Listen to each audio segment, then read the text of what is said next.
early spring in the village of Jacksonville. The streams are running and so is the sap. Clyde Twitchell knows the town well. He's lived here most of his life. On Tuesdays, he gets a lift to work.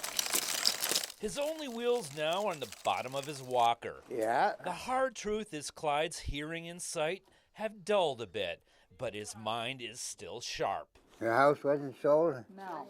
Yeah, it's changed quite a little bit. Clyde's been a lister in town for 28 years. He gets help from both Judy Carrier and Jennifer Burnell in the municipal office. Yeah, and sometimes we have to keep him in line.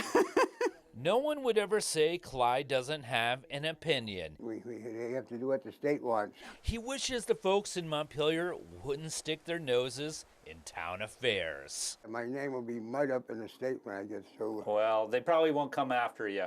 Well, I don't care if they do or not. If they put me in jail, they'd have to feed me. The 94-year-old appraises property and tries to keep people happy. Why do you keep working? Well, if you keep working, you got something to do. I'm too old to chase the hot redheads. We didn't get much work done. Clyde was actually born near Boston. He did some farming as a kid and then worked as a machinist in the Bay State. He yearned to get back to farming, so he moved to the greener pastures of Vermont. I milked cows for 50 years, so I don't know if I'm a flatlander or not. He and his family milked 40 cows, but when a pinched nerve left him flat on his back, it was time to give up farming. Soon after, he became the town lister. He brings history, 25 or so years of knowledge. Since Clyde no longer drives, both he and Jennifer will go out and assess property together. She measures and documents. He sees the big picture. Let's move it. Okay.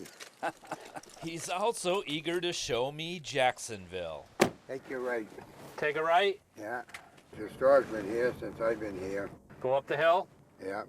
After people wanted to come up here and wanted a piece of Vermont, Well, you wanted a piece of Vermont too. well, no, I wanted a place to farm. Clyde sold much of his land. He now owns 34 acres. It's up a dirt road in the hills above town. Is this where you live? Well, it would be when you get there.